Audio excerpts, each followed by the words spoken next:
All right, welcome to your very own deep dive.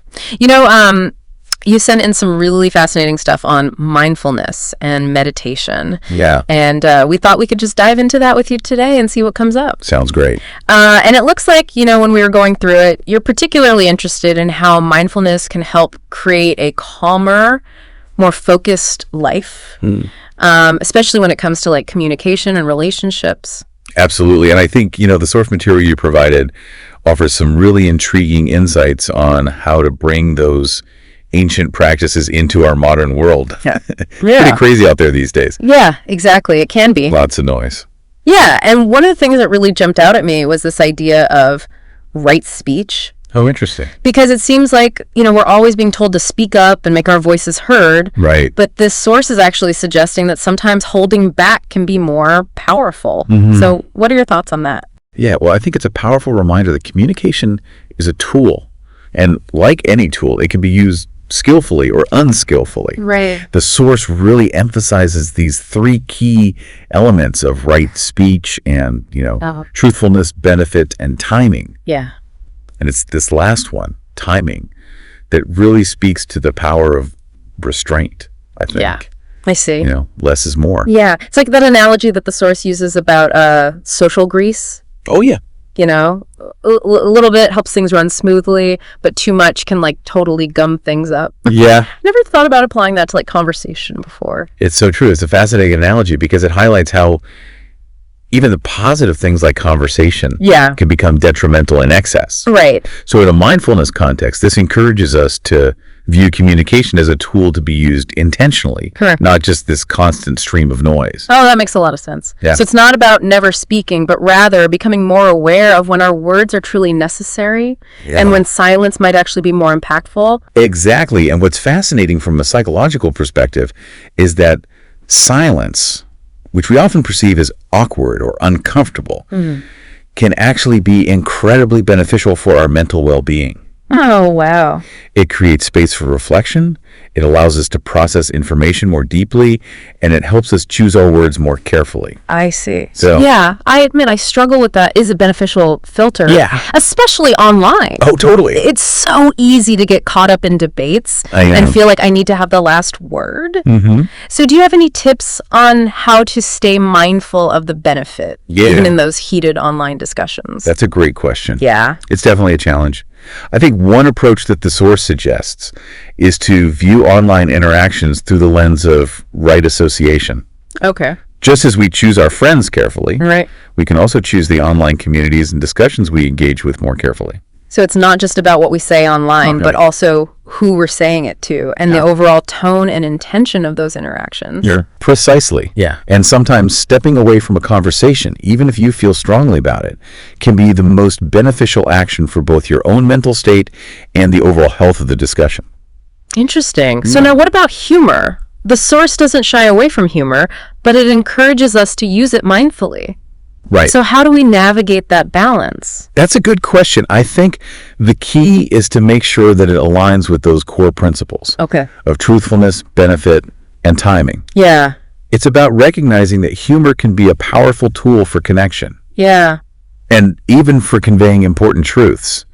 But it can also be used to harm or divide. Right. Okay. The source points out that, many great humorists are remembered for expressing truth in clever and insightful ways. Yeah. It's not just about getting a laugh. Exactly. It's about making people think, too. I think that's a great reminder that mindfulness isn't about becoming overly serious or rigid. Right. It's about bringing awareness to all aspects of our lives, even our humor. Yeah. And ensuring that our actions, including our jokes, are aligned with our values. I like that. Yeah. Speaking of aligning with our values, the source also talks about the importance of associating with admirable people. Oh, interesting. It actually lists these 4 qualities of admirable people: Yeah. virtuous, generous, wise, and having conviction in developing skillful qualities. Okay. So who comes to mind when you think about those qualities? Well, I think It's not suggesting that we create a checklist and only befriend people who perfectly embody those traits. Right. It's more about recognizing that the people we surround ourselves with have a profound impact on us. Yeah. And this impact isn't always conscious. Right. It's like that saying, you are the average of the 5 people you spend the most time with. Exactly. But what's interesting here is that the source goes beyond that and highlights a specific psychological principle called social contagion. Right. Yeah. Social contagion suggests that we unconsciously absorb the habits, beliefs, and even the emotional states of those around us. It's almost like an invisible web of influence. Oh. So if we're constantly surrounded by negativity or drama, it's going to be a lot harder to cultivate a positive and mindful mindset. Makes sense. But let's be real, we can't always choose who we interact with. Right. Especially when it comes to family or coworkers or certain social situations. Yeah. So how do we navigate those unavoidable relationships? Yeah. Especially when those individuals maybe don't embody those admirable qualities. That's a great question. And that's where the source offers some really practical advice. Okay.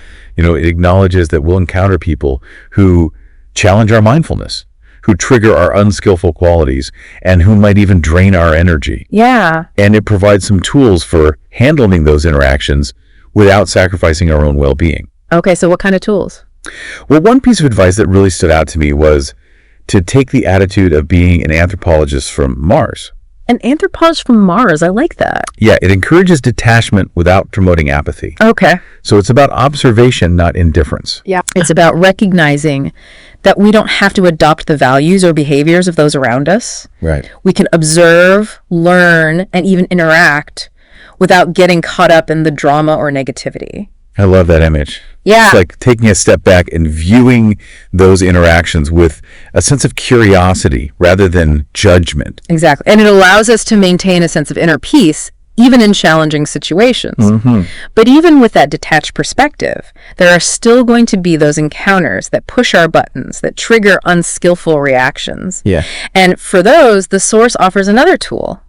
Preemptive meditation. Oh, preemptive meditation. I love that. Yeah, it's like mental rehearsal for a difficult conversation or interaction. Right. So imagine you have a meeting with a colleague who is known for their negativity. Yeah. Preemptive meditation could involve visualizing the scenario, identifying potential triggers like dismissive comments, and pre-planning responses that maintain your composure and redirect the conversation constructively. That's so helpful. It's like having a game plan for those tricky situations. Yeah.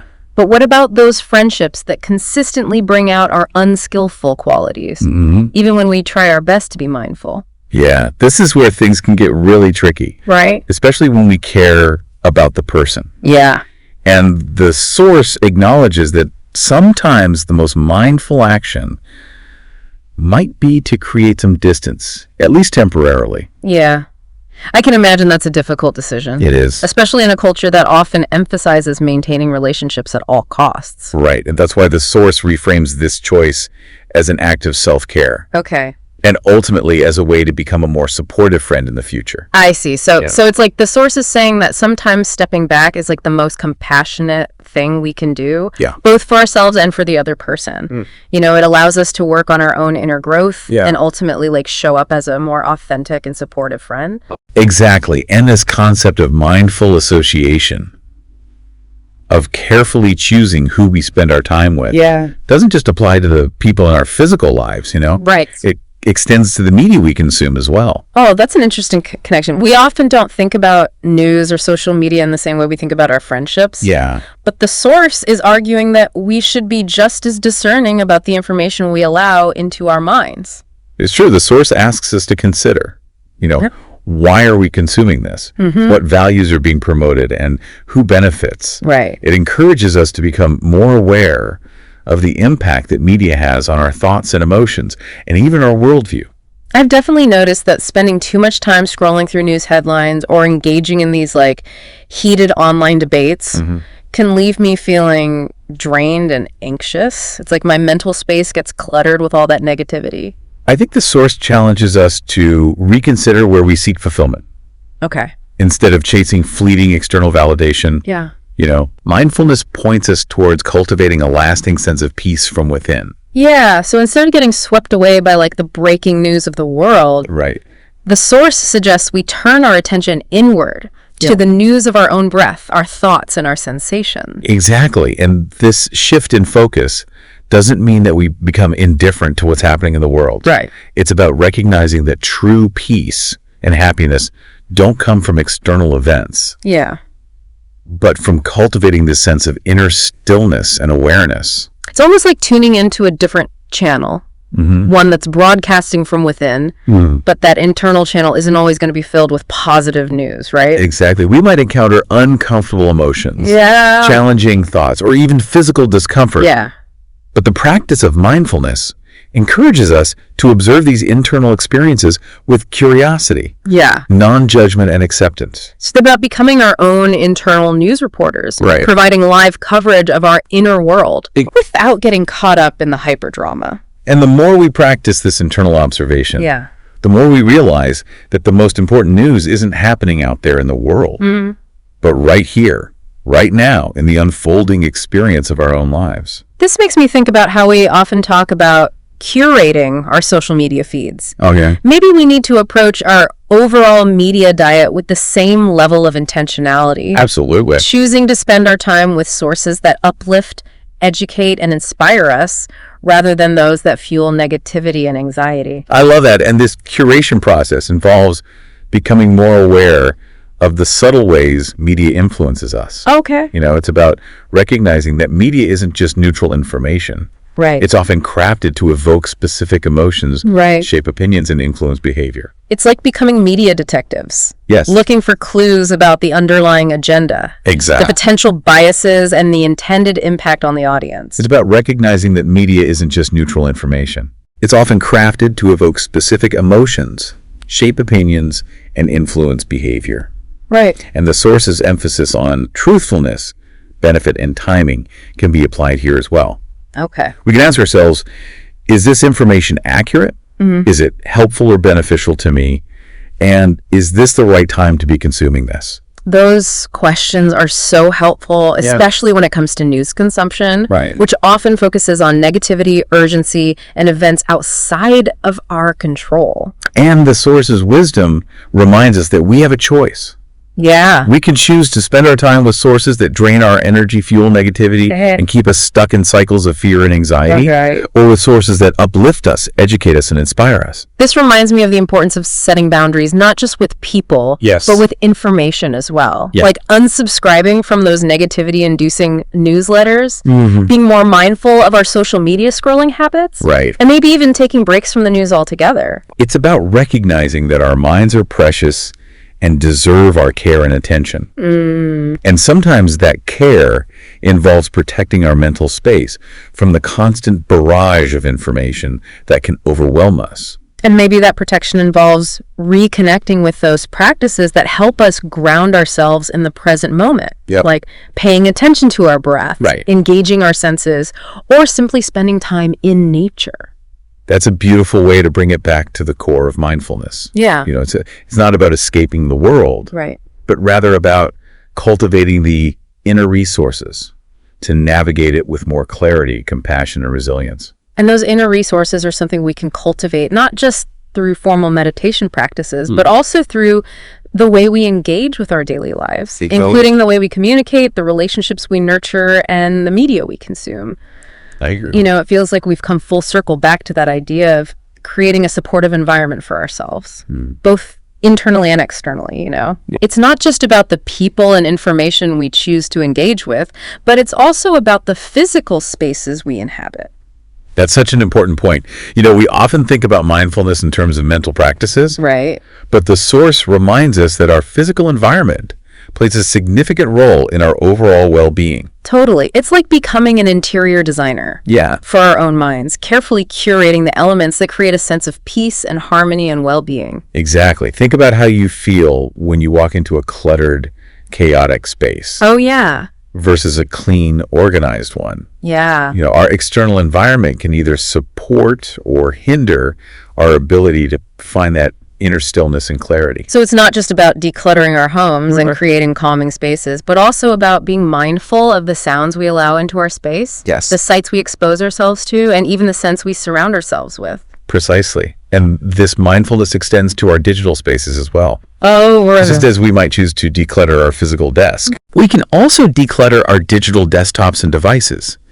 We can unsubscribe from those negativity-inducing emails, curate our social media feeds to be more uplifting and inspiring, right. and even be mindful of the notifications that are constantly vying for our attention. It's like we're creating a sanctuary for our minds, a space where we can feel safe and grounded and supported in our journey toward greater peace and fulfillment. And just like a garden, our mindful environment will flourish with care and attention. Right. It's an ongoing practice, not a one-time fix. Right.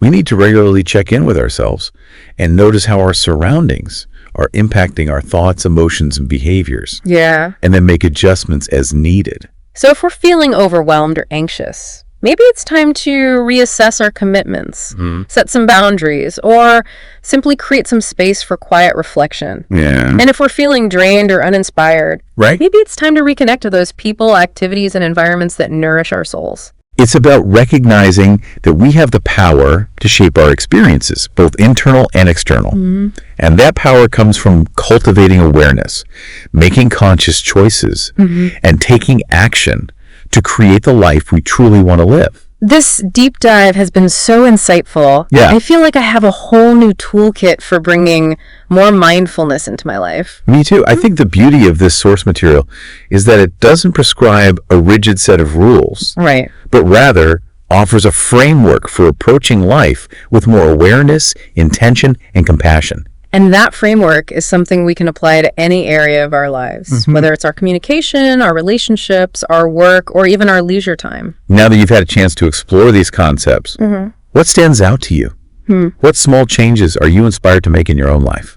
Well, I'm definitely going to be more mindful of my words, especially online. Yeah. And I'm inspired to create a more calming and inspiring physical space for myself. What about you? I'm recommitted to my daily meditation practice.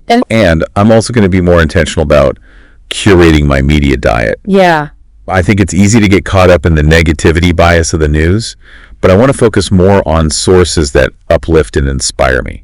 Those are all great ideas, and I think that's a perfect note to end on. Yeah. Remember, even the smallest changes can have a ripple effect, creating a more positive and mindful experience of life. Thank you for joining us on this deep dive. Yeah. We hope you found these insights helpful and inspiring. Until next time, may your journey be filled with peace, awareness, and growth.